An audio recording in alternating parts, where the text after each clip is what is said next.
FDA miratoi vaksinën e re kundër COVID-19 të Modernës me dozë më të ulët.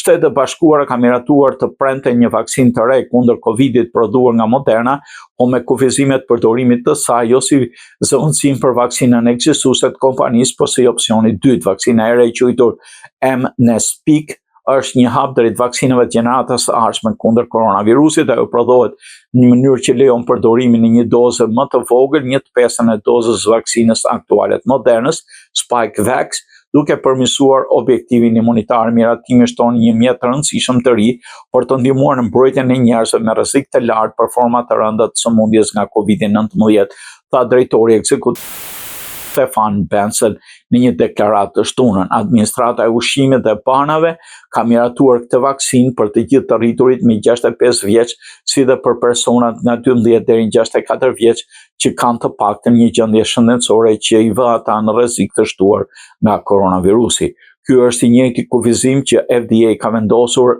për një opsion tjetër vaksine kundër COVID-19 nga kompania rivale Novavax.